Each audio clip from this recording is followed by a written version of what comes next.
राजस्थान के मुख्यमंत्री की रेस में कई चेहरों का नाम चल रहा है, लेकिन बाबा बालकनाथ को मुख्यमंत्री बनाकर भाजपा कई समीकरण साध सकती है। राजस्थान में भाजपा की शानदार जीत के बाद मुख्यमंत्री पद के लिए चेहरों पर अनुमान लगाए जाने का दौर जारी है। वसुंधरा राजे सिंधिया ने 4 दिसंबर को अपने जयपुर स्थित आवास पर विधायकों के लिए डिनर आयोजित कर पार्टी के केंद्रीय नेतृत्व को ये संकेत देने की कोशिश की कि वे इस दौड़ में शामिल है और उनके साथ पर्याप्त विधायकों का समर्थन भी हासिल है। लेकिन माना जा रहा है कि भाजपा अब नए नेतृत्व के साथ भविष्य की राजनीति करेगी और इसके लिए पार्टी तमाम चेहरों पर विचार कर रही है। नए चेहरों में सबसे दमदार चेहरा बाबा बालकनाथ का माना जा रहा है। उन्हें मुख्यमंत्री बनाकर भाजपा एक तीर से कई शिकार कर सकती है। राजस्थान की तिजारा विधानसभा सीट से बड़ी जीत हासिल कर चुके बाबा बालकनाथ हिंदुत्व के बड़े ब्रांड बनकर उभरे हैं। वे भाजपा की कट्टर हिंदुत्व की राजनीति को सूट करते हैं। वे पिछड़े समुदाय के यादव जाति से आते हैं। जिस तरह विपक्ष ओबीसी और जातीय जनगणना के मुद्दे का दांव लोकसभा चुनाव में खेलना चाहता है, वे भाजपा की तरफ से ट्रम्प कार्ड साबित हो सकते हैं। चूंकि वे यादव जाति से आते हैं और भाजपा को लोकसभा चुनाव में सबसे ज्यादा चुनौती उत्तर प्रदेश में अखिलेश यादव और बिहार में तेजस्वी यादव से मिल सकती है। ऐसे में यादव जाति के बाबा बालकनाथ को मैदान में उतारकर भाजपा यूपी बिहार के यादव वोट बैंक में सेंध लगाने की कोशिश भी कर सकती है। वो यादव समुदाय को यह संदेश दे सकते हैं कि वे उन्हें केवल वोट लेने के लिए नहीं बल्कि सत्ता में भागीदारी देने के लिए भी अपने साथ लाना चाहती हैं। विश्व फलक पर मशहूर गुजरात के गरबा को यूनेस्को द्वारा 2023 की अमूल्य सांस्कृतिक विरासत घोषित किया गया है, जिससे गरबा को एक नई पहचान मिली है। It is with great pride and happiness that on behalf of my country India, I welcome the inscription of the Garba of Gujarat on the representative list of the intangible cultural heritage of humanity under agenda item number 18.com 8.b.32 with reference to nomination file number 01962. Today, 6th December, this day of this inscription will be remembered as a day of celebration, not just in the state of Gujarat, not just in all of India, but also in countries in Africa, the SIDS, and the world where the Indian diaspora lives. I take this opportunity to thank UNESCO, the Ministry of Culture, Government of India, the local community involved, and all those who participate in Garba, to experience the Garba dance, to wear its exquisitely handcrafted costumes. I invite you to visit India, to visit Gujarat during the Navratri festival and enjoy the experience of a lifetime. I will speak a line in the Gujarati language, which means Garba exhibits the spirit of Gujarat. Garba एक गुजरातनी भावना छे। गुजरात का गरबा देश विदेश में वैसे ही प्रसिद्ध है और अब गरबा को एक नई पहचान वर्ल्ड हेरिटेज के रूप में मिली है। यूनेस्को ने 2023 की अमूर्त सांस्कृतिक विरासत के रूप में गरबा को घोषित किया है और इसलिए आज पूरे गुजरात में उत्साह का माहौल है। अलग अलग कार्यक्रमों के आयोजन हो रहे हैं और गरबा को विश्व स्तर पर जो पहचान मिली है उसे आज गुजरात सेलिब्रेट कर रहा है। और आखिरकार क्यों ना हो, गरबा यानी गुजरात की एक अनोखी पहचान। नवरात्रि में मां अंबा की आराधना के साथ साथ किए जाने वाला गरबा देश विदेश में इतना अब प्रसिद्ध हो गया है कि कोई भी फोक फेस्टिवल हो, गरबा वहां जरूर होता है। इसीलिए यूनेस्को ने इसे 2023 के वर्ष में जो अमूर्त सांस्कृतिक विरासत की अलग अलग फॉर्म का ऐलान किया है उसमें गरबा को भी शामिल किया है। आज गरबा और गरबा को जो पहचान मिली है उस पर बात करने के लिए हमारे साथ बड़ोदरा की जानी मानी आर्टिस्ट प्रोफेसर पारुल शाह जुड़ी हुई हैं और उनसे भी जानेंगे कि आखिरकार वो कितनी खुश हैं गरबा को एक विश्व स्तर पर पहचान दिलाने पर। मैम, गरबा को एक विश्व स्तर पर पहचान मिली है, क्या कहेंगे इस पर? जय माता जी। पहली तो बात ये है कि ये सब माता जी की कृपा से हुआ है अब तक और होता रहेगा। और वैसे तो गरबा विश्व स्तर पे जाना माना और प्रैक्टिस किया जाता है क्योंकि जहाँ जहाँ गुजराती है वहाँ गरबा तो होता ही है, होना ही है, आप हम सब जानते हैं। पर ये एक पहचान जो आपने बताया कि अमूर्त अमूल्य धरोहर है। तो ये कुछ छोटी मोटी बात नहीं है, ये एक अपनी धरोहर है और उसको इतने तक जो चली आ रही है उसको आगे बढ़ाना और उसकी आगे की बढ़ती हुई डायरेक्शन में ले जाना, ये हमारा अब सबका बहुत बड़ा दायित्व हो जाता है। यूनेस्को भी कहते हैं कि जो हुआ है, जो आया है, वो अद्भुत है, पर अभी उसको संवर्धन करना और उसको आगे बढ़ाना ये हम सबकी जिम्मेवारी है। क्योंकि जैसे जैसे समय बदलता है, स्थल काल सब बदलता है, तो लोगों का पद्धति, विचार, सोच सब बदलते हैं। तो उसमें इसके जो प्राण तत्व है, जैसे कि इक्वालिटी, सब लोग समान है, उसमें ना धर्म की है कोई जगह, उसमें ना कोई उम्र की है, ना इकोनॉमिक्स की जगह है, ना पॉलिटिक्स की जगह है। जब गरबे में गोल घूमते हैं और माता जी की बीच में स्थापना होती है, तो कोई भी छोटा हो या बड़ा हो, उम्र से कोई फर्क नहीं पड़ता। तो ये हमें तत्कालिक चालू रखना है। और गरबा है तो ये सर्कल है, पृथ्वी है, तो हम खंबे से खंबे जुड़ के साथ में जाते हैं। हम इंडिपेंडेंट है, फिर भी हम साथ में है। तो ये जो उसका प्रैक्टिसिंग स्वरूप है, वो बहुत सारी चीजें कहता है, ये बहुत सारी चीजें पूरी विश्व को सिखाता है। और ये इसमें कोई जेंडर बायस नहीं है, एवरीथिंग इज इंक्लूसिव। जब हम कहते हैं कि माता जी के जो रक्षक है वो ही तो माता के भक्त है और इक्वल है, तो ये हमें पूरे समय तक सर्कल को बढ़ाना है।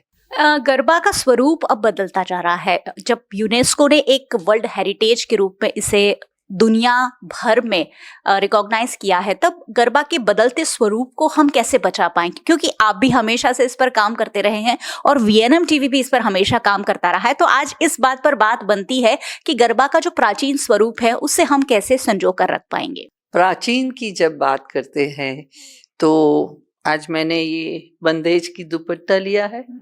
अब जो वो समय में बंदेज होता था, मोटा होता था, कपड़ा मोटा होता था, अब इसमें कितना फाइन वर्क हो गया है, तो वो और ये भी चलता है। तो उसी हिसाब से गरबा का जो सर्कल का स्वरूप है वो तो जीवंत रहेगा ही, नहीं तो उसको दूसरा नाम देना पड़ेगा, then it is not garba. each thing has a form and it has a content. The content may change but the forms remains the same. And I think there will be, जब तक जैसे बोलते हैं ना चंदा चांद सितारा, तो वो सर्कल रहेंगे। जब तक पृथ्वी गोल रहेगी तो गरबा क्यों नहीं रहेगा? मुझे तो ये लगता है कि बदलाव तो आएगा। देखिए, कोई चीज है, परंपरा में ही परिवर्तन है, परिवर्तन में ही परंपरा है, तो बदलाव तो आएगा, तभी तो हमारा प्राण जिंदा रहेगा, नहीं तो हम डेड हो जाएंगे। तो वो तो होगा। मगर आज चनिया सीधा पहनते थे, खाली मरून कलर का पहनते थे, तो अब थोड़ा घेर वाला हुआ, अब 80 कली का हुआ, अब 3 लेयर का हुआ, तो हुआ। और उसके साथ पहले सिंपल मूवमेंट थी, अब ये घेर दिखाने को इधर से इधर टर्न हुआ, तो होगा। And that's the beauty, that's the creativity. तो वो तो होगा ही। उसको ये बदलाव नहीं कहा जाता, उसके प्राण में बदलाव नहीं आता जब तक हम साथ में नृत्य करेंगे, जब हम छोटे बड़े का भेद नहीं रखेंगे। गरबा वडोदरा शहर में और मुझे लगता है पूरे गुजरात में ऐसे लोग हैं जो पूरे साल ये 9 दिन की वेट करते हैं। आज एक विश्व स्तर पर पहचान मिली है, तब आपके दिल में कितनी खुशी है जितनी एक गुजराती के दिल में होगी? क्या कहेंगे इस पर? शब्द नहीं है, इतना आनंद है, इतना आनंद है, बस क्या कहें। ये तो मैंने पहले किया, ये सब माता जी की कृपा है और हम सब लोग उसमें साथ रह के बस एक ही भावना है कि ये गरबा जो है वो हम दिल में समझे, हमारे जीवन में उतारे। खाली नृत्य करने के लिए, सज धजने के लिए नहीं है गरबा। ये गरबा आत्मसात करने के लिए है। मैंने देखा है विदेशी लोगों को भी आपको गरबा सिखाते हुए मैंने देखा है। अब जब विश्व स्तर पर पहचान मिली है, इसे आगे कैसे बढ़ाया जाए? आप जैसे आर्टिस्ट हैं, गुजरात सरकार है, किस तरीके की कोशिश होंगी आगे? अभी सरकार से क्या करेंगे, वो उनका एक ढांचा बनेगा कि ये सबको मान्य रखते, ये इंटेंजिबल हेरिटेज के जो एलिमेंट्स है उसको मान्य रखते हमें कैसे आगे बढ़ाना है। पर हमने पहले ही इसमें भी प्रपोज किया है कि we should have a learning and center where from all over the world people can come, not learn just 3 tali, but learn all about what is garba, what is art and culture of Gujarat, what is the people of Gujarat. और उसी तरह से जैसे कि हमारे लोग जो है, कोई ऑस्ट्रेलिया है, कोई अमेरिका है, तो उनके बच्चों को भी वो लोग समर वेकेशन में 15 दिन भेज के यहाँ गरबे सिखा सकते। गरबे के साथ रणु माता जी का दर्शन कराओ और पावागढ़ में माता जी को चढ़ने को जाओ, और यहाँ जो LGBT कम्युनिटी है, क्योंकि वो लोग तो माता जी के रखवाले हैं, तो उनको सब में एक कैसे समझो। तो ये लाइक वो ऑस्ट्रिया, जर्मनी, स्विट्जरलैंड से वो लोग आए थे, तो हमने उनको 1 वीक ऐसे पूरा ज्ञान दिया था, उनको बैठ के गरबा गाना सिखाया था। सबसे बड़ी चीज है वो शब्द और संगीत, क्योंकि वो गरबा गाएंगे, जब गाएंगे मानो गरबो रे रमे राज ने दरबार, तब पता चलेगा कि राज के दरबार में कितनी इक्वालिटी होती है।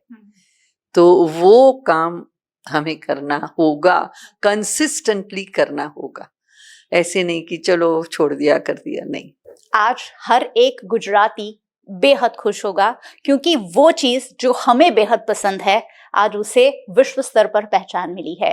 और पारुल बहन ने जैसे कहा कि गरबा का थोड़ा बहुत स्वरूप बदलता रहेगा, लेकिन गरबा आज भी माँ की आराधना के लिए 9 दिन वडोदरा में जैसे होता है, पूरे गुजरात में जैसे होता है, उसे विश्व फलक पर जो पहचान मिली है उसे आगे ले जाने में हम सबका सहयोग है। लेकिन आगे भी हमारे बच्चों में ये पूरा कल्चर डेवलप करने की, ये भी शायद हमारी ही ये जो विरासत है, हम बहुत सारी चीजें बच्चों को देके जा सकते हैं, लेकिन ये गरबा जैसी जो विरासत है वो भी हमें अपने बच्चों को देकर जानी है, और तभी गुजरात और गुजरात का गरबा हमेशा के लिए समृद्ध कहा जाएगा।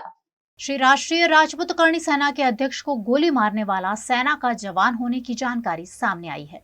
श्री राष्ट्रीय राजपूत करणी सेना के अध्यक्ष सुखदेव सिंह गोगामेड़ी की जयपुर में 5 दिसंबर को उनके घर में घुसकर गोली मारकर हत्या कर दी गई थी। पुलिस ने मामले में 2 आरोपियों की पहचान कर ली है। इनमें से एक शूटर मकराना का रोहित और दूसरा हरियाणा के महेंद्रगढ़ का निवासी नितिन फौजी है। नितिन अभी सेना में है, उसी ने गोगामेड़ी के सिर में गोली मारी थी। बताया जा रहा है कि नितिन नवंबर में छुट्टी लेकर घर महेंद्रगढ़ आया था, फिर वो चला गया। घर वालों को इसकी जानकारी नहीं थी कि नितिन कहाँ गया। जब गोगामेड़ी हत्याकांड का वीडियो आया तो परिवार वालों ने नितिन को पहचाना। शूटर नितिन पंजाब के बटिंदा जेल में बंद लॉरेंस बिश्नोई गैंग के गैंगस्टर संपत नेहरा के कांटेक्ट में था। संपत नेहरा पर ही इस हत्याकांड की साजिश को अंजाम देने का शक जताया जा रहा है। इसका पता चलने के बाद राजस्थान पुलिस ने हरियाणा में छापे मारे, साथ ही राजस्थान समेत उत्तर प्रदेश, पंजाब और मध्य प्रदेश में भी घटना से जुड़े अन्य आरोपियों की तलाश चल रही है। उधर इस हत्याकांड के बाद आरोपियों के खिलाफ कार्यवाही की मांग को लेकर देश भर में प्रदर्शन हो रहे हैं। श्री राष्ट्रीय राजपूत करणी सेना ने राजस्थान बंद बुलाया है। इसको लेकर प्रदेश भर में बाजार बंद है। जयपुर शहर में चलने वाली लो फ्लोर बसों का संचालन बंद करवा दिया गया है। प्राइवेट स्कूलों ने भी बंद को समर्थन दिया है। गुजरात के सूरत में सुखदेव सिंह गोगामेड़ी की हत्या के चलते करणी सेना ने आवेदन पत्र देते हुए हत्यारों को फांसी की सजा दिए जाने की मांग की। श्री राष्ट्रीय राजपूत करणी सेना के अध्यक्ष सुखदेव सिंह गोगामेड़ी की बदमाशों ने जयपुर में गोली मारकर हत्या कर दी थी, जिसके चलते गुजरात के सूरत में करणी सेना के कार्यकरों ने बड़ी संख्या में उपस्थित रहकर कलेक्टर कार्यालय में आवेदन पत्र दिया और श्री राष्ट्रीय राजपूत करणी सेना के अध्यक्ष सुखदेव सिंह गोगामेड़ी के हत्यारों को फांसी की सजा दिए जाने की मांग की गई। इस मौके पर सुखदेव सिंह अमर रहे के नारे भी लगाए गए। हमारे भाई सुखदेव सिंह गोगामेडी जो राष्ट्रीय अध्यक्ष हैं हमारे कर्णी सेना के, ऐसे भाई जो कट्टर शेर गौ माता के लिए आवाज उठाते थे, हिंदुत्व के लिए आवाज उठाते थे, 36 कौम के लिए आवाज उठाते थे, ऐसे भाई की कल दिन दहाड़े घर में घुस के हत्या की गई है।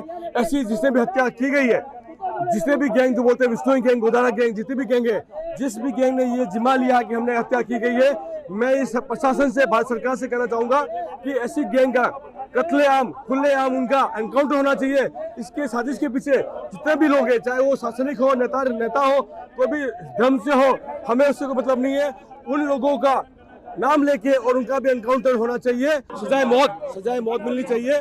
और नहीं, अगर ये नहीं किया गया, पूरे भारत में आंदोलन होगा और हम छत्तीस कौम के भाई चुप नहीं बैठने वाले हैं। ये आंदोलन पूरे भारत में चलता रहेगा। राजस्थान में एक एसटीएफ की तरह अच्छी टीम गठित की जाए, एनकाउंटर स्पेशलिस्ट ऑफिसर बिठाए जाए और अपराधियों का एनकाउंटर शुरू किया जाए। आज राजस्थान का बहुत ही बुरा हाल पिछले 5 सालों में हुआ है। जिस तरह से यूपी बिहार में पहले अपराध था, वही अपराध अब राजस्थान में बढ़ गया है, जबकि यूपी में अपराध शांत हुआ है। तो हम सत्ता से यही मांग करते हैं कि योगी आदित्यनाथ जी की तरह कोई बढ़िया मुख्यमंत्री राजस्थान में आए और अपराधियों का एनकाउंटर शुरू करें। हमारी मांग यही है कि जल्दी से जल्दी हत्यारों को फांसी हो। अगर फांसी नहीं दे सकते हो तो हमारे हवाले करो उनको। हम शांति प्रिय यहाँ से प्रशासन से मांग करेंगे कि आप एक कमेटी गठित करके उन लोगों को चिन्हित करें और उनको कड़ी से कड़ी सजा देने का काम करें। चक्रवात मिचांग के तमिलनाडु से टकराने के बाद 72 घंटे बाद भी बिजली बहाल नहीं हो पाई है। यहाँ चक्रवात ने तबाही मचा दी है। बंगाल की खाड़ी में 2 दिसंबर को उठा साइक्लोन मिचांग 5 दिसंबर को आंध्र प्रदेश तट से टकराया। उससे पहले तूफान ने चेन्नई में काफी तबाही मचाई। यहाँ एक दिन में सबसे ज्यादा 50 सेंटीमीटर बारिश हुई। बारिश के चलते कई इलाके पिछले 2 दिनों से बाढ़ में डूबे हैं। कई इलाकों में 72 घंटे से बिजली नहीं आ रही, इंटरनेट बंद पड़ा है। भारतीय वायुसेना के हेलीकॉप्टर से बाढ़ में फंसे लोगों तक खाना पहुंचाया जा रहा है। तमिलनाडु में तूफान की वजह से राज्य में 2 दिनों में 3 महीने की बारिश हो गई। चेन्नई शहर पानी में डूब गया, जिसके कारण 17 लोगों की मौत हो चुकी है। CM MK. स्टैलिन ने बुधवार को प्रधानमंत्री नरेंद्र मोदी को पत्र लिखकर 5060 करोड़ रुपए की सहायता राशि की मांग की है। तूफान मिचांग बुधवार को तेलंगाना पहुंचते ही कमजोर पड़ गया। उधर साइक्लोन के चलते ओडिशा में बारिश हो रही है।